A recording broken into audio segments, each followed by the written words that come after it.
closer. You don't have to stand so far away.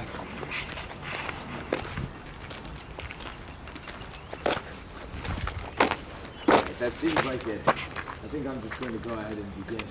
Yeah. Alright. Here, why don't you all have a seat there, or even better, stand in the sunlight and get yourself some warmth.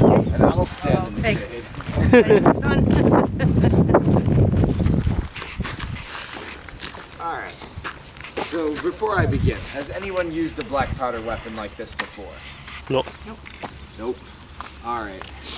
Black powder weapon 101. This is a Brown Bess musket. And it's your standard British musket. Even though I'm a French soldier, I'm still carrying an English gun today. The way it's supposed to work is when I pull the trigger, the flint strikes the steel, and that's supposed to make a spark. The spark is supposed to fall right there into the pan and light off a trail of gunpowder that acts like a fuse. It goes inside that little hole there, hits the main charge of powder, and then fires off the weapon from there. Of course, when they designed this, they made it look really good on paper, but they did not make it work really well in true life. So weather patterns do exist, and anytime it rains or snows or is too windy or is too cold or is too humid or is too dry or is too hot, then the gun just malfunctions. There's something preventing the gun from working. Right. So, if that wasn't bad enough, I'm standing right here right now firing at the cross over there. And if I take 10 shots at it, I'd be lucky to hit that cross once, even if I was the best marksman on the planet. Mostly because the gun is completely inaccurate. There's no rifling on the inside of the barrel to guide a bullet in a straight path. Instead, the bullet just bounces around in there and flies off in any which direction it wants. Which is probably why, when you see all the soldiers standing in a row, you see them all pointing at the exact same target and firing at the exact same time. Hoping one hits it. Yeah, out of 200 guys, you'd expect that the At least bullet hit would one. fly over to hit it. Now, it wasn't just the English and the French that were doing this at the time, because everybody in every civilization across the Western world was using the exact same breed of gun as this. It was a smooth bore, it was a flintlock, it was just as unreliable, and it was just as inaccurate. So, warfare looked like basically two sides standing in a field and shooting point blank at each other so they wouldn't miss. And of course, to do that, you had to have rules. Honor. And they are as follows. Rule number 1, you do not lose your gun. You keep it with you at all times, and if you die clutching it, and you keep it with you even in death. Another rule is, you do not shoot at people who are unarmed. The musicians, the banner carriers, the officers, and the officers especially, because they were unarmed throughout the entire battle. All they did was wear their fancy white gloves and wave a cane around to signal who should be doing what at what time. Now, when the Americans come along in 1776, they break all of these rules. They do not stand in a nice and organized line and present themselves to the enemy. They do not look their enemies in the eyes. They're not using this style of gun because they're all private hunters and they're all using rifles. And then when you have the regular combatants, finally during the middle of the Revolutionary War with George Washington and his regular army, you have them shooting officers and shooting musicians to cut off communications. And that was seen in Europe, especially in England and France, as an act of barbarism. Mm-hmm. So, of course, the Americans weren't taken seriously for using their weapons the inappropriate way. But now, I've got a couple more rules for you, which is don't shoot an enemy in the back. If they retreat, you've already won, you should let them be. And finally, always say good game afterwards. This applies good game? This applies to officers mostly. We actually have evidence of correspondences between the French commandant here, Daniel-Marie de Gebert de Joncaire, and Sir William Johnson, the commander of the native British forces here during the French and Indian War. And the two of them are writing back and forth to one another. And they're speaking as if they were old friends. Old pen pals. And it was exactly that. Joncaire was saying things like, I really admire your work in on the battlefields down south in New York. Perhaps we will meet on the battlefield one day. And Sir William Johnson, of course, writes back and says, oh, that might very well happen. I've been transferred up that way, so I shall see you on the battlefield. And Joncaire says, splendid. Let's see if you're really as good of an officer as they say. And there's just things like that. And of course, when the War of 1812 breaks out, you have the American officer and the British officer dining together at Fort George. And when the news comes that the war started, the officer of the British side says, well, it's a shame to waste good wine. They finish their dinner with each other, discuss the battle plan for tomorrow, arrange a time when they're to meet, and then they depart and go to battle the next day. Amazing. So this is a little bit of context of, how warfare works and what the soldiers are doing. Now it's time to give you the life of the soldier from our perspective. The enlisted man. The enlisted man was usually somebody who was scraped off the streets of a European city. For me, it would have been in Paris. And they entice people like me into the army with promises of land.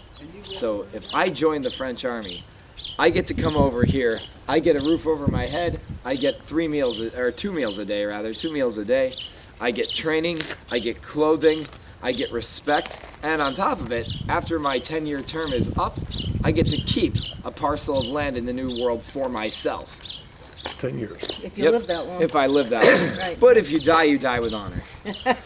Which for a peasant on the streets of Paris is a big deal. Okay. Now for the English, they say join or die. Which is basically they take a man off the streets of London, club him over the head, and he wakes up on a ship or he wakes up dressed in a red coat. Now their term of service is 21 years. And you do not get the land afterwards. You are merely told, well, you've spent 21 years and you survived. Congrats. Good job. Where are you going to do now? Yeah. And of course, most of them have nowhere else to go by that point. They're so ingrained in military culture, and they've spent all their time away from their family. You were not allowed to have your family here with you when you were on garrison. So to be told you're free now was basically meaningless. Right. So many of the English actually end up staying on in the 41st Regiment of Foot, which is called the Invalids Regiment. It's meant for men who were old, men who were weak and infirm, or men who had sustained heavy injuries, like the loss of an arm or a loss of a leg. It was basically just for show, to say that, you're still in the military, and we'll still use you as a last resort regiment, but you're really too useless to be considered of any importance anymore. Right. It's a sad, sad state of affairs in the English Army.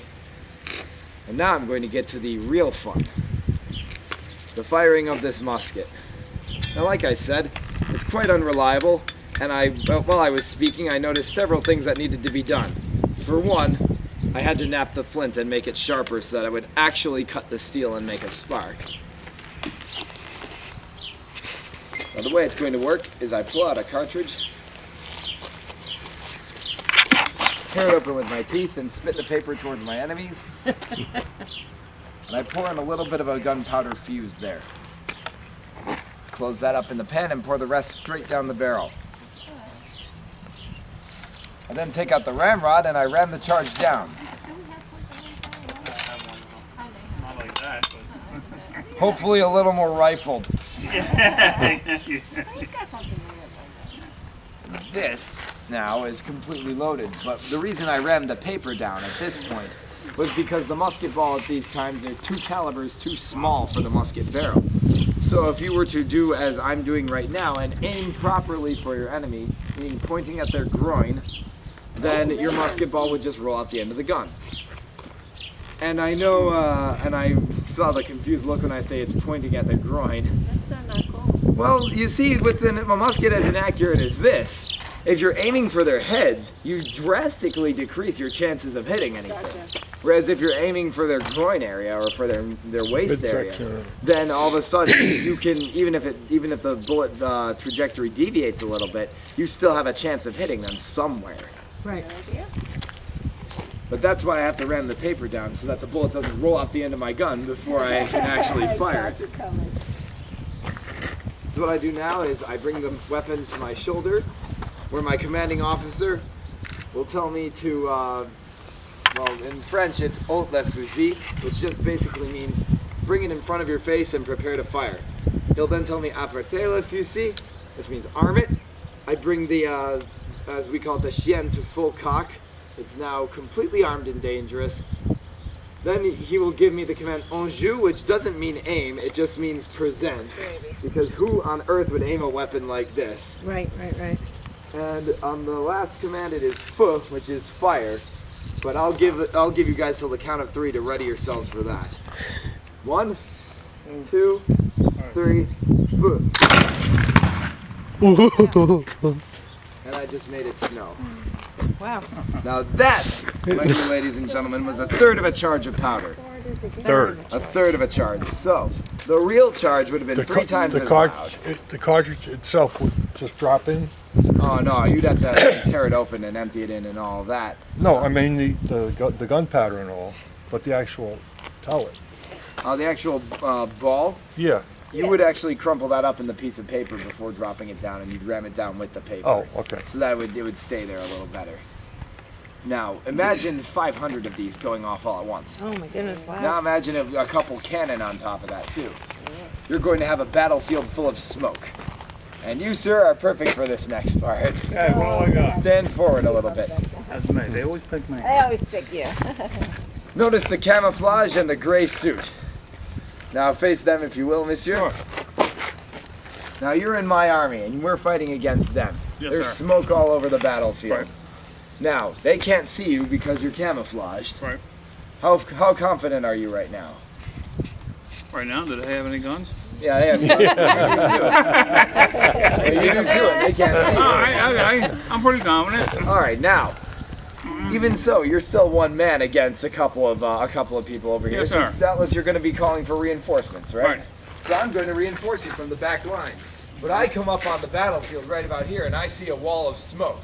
Right. I know my enemy's out there somewhere because I can feel the musket balls whizzing past my head, and I can hear the cries in English of, die you French scum and all that. Right. So what I do is I take my very inaccurate and unreliable musket, and I will point it in the general direction of the smog.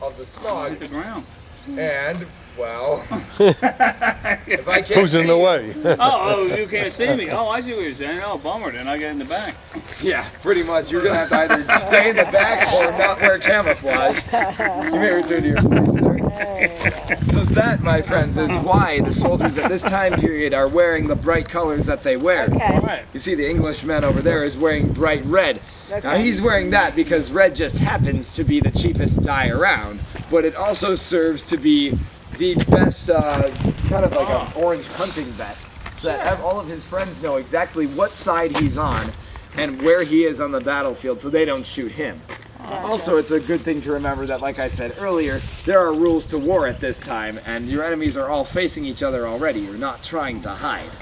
So the worst thing you could do on this type of battlefield is wear some form of camouflage. There are those who do it, and there are those who regret it at various points in history. And I have one more thing to show you. Speaking of living to regret the battles, this is my bayonet, and it is probably the most feared and dangerous weapon in the 18th century. For 3 reasons. Anyone hazard a guess as to one of them? It's sharp. It's sharp, is it?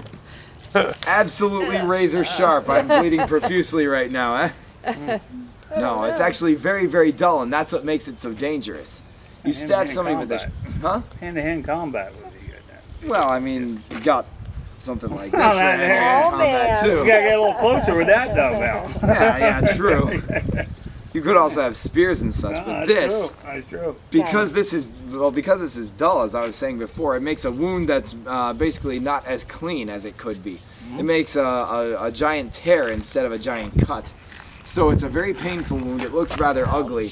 And let me ask you this. If your best friend standing right next to you had a huge jagged wound in him, would you stick around to let the same thing happen to you? No. Probably not. You're most likely going to run away, and that's what this was used for. It was a scare tactic more than anything. And there's 2 more things that make this so dangerous. What's another one? I don't know. Probably If you could put it on the end of the gun, you get extra distance. It's not so much extra distance with the gun, but when you put it on the gun, you can actually fire through it. You see it's hollow at the core here, and I can look through it. When I fire through that, all the black powder dust gets onto the blade. And when it gets onto the blade, I stab somebody with it, all the black powder dust goes into them too. Now all of a sudden you have somebody who's full of black powder chemicals, namely sulfur, charcoal, and saltpeter. So with that, you have a great degree of infection. And there's still one more, and he whispered the answer into your ear. Except I didn't hear him. His is a more fitting way to see the shape of the blade. You can actually see that it's got 3 sides to it here. Now, originally, the rumor is that they put the 3rd side on there for added strength because it was made of such cheap steel. But the truth of the matter is that the 3-sided bayonet was basically made an unstitchable wound, or close to an unstitchable wound. The 3 sides are nearly impossible to sew together completely, and it takes a long time to do it the right way. And by the time the medic has done it, you're already leaking quite a bit. So chances are you won't survive, or at least you won't be well enough to fight in the next battle by the time they fix you up. So, when you see somebody charging at you with a bayonet, what are you going to do? Run. Good idea. Well, no, turn around because rule 2 is doesn't shoot anybody in the back. But that's the thing, is that when we see you guys retreating, what we do is we fix our bayonets and we'll march slowly after you. If you increase your pace, we're gonna let you go. We're gonna let you get off the battlefield. That's as good as a capitulation. But if you stand your ground and turn and face us, then some examples are gonna need to be made. Yeah. And that's when the bayonet actually sees some use. But its primary function isn't just massacring everyone in your sight, it's primarily intimidation. And the only ones who really stuck around for a bayonet charge were the incredibly brave, the incredibly stupid, and the incredibly slow who just couldn't get enough leg speed to run away.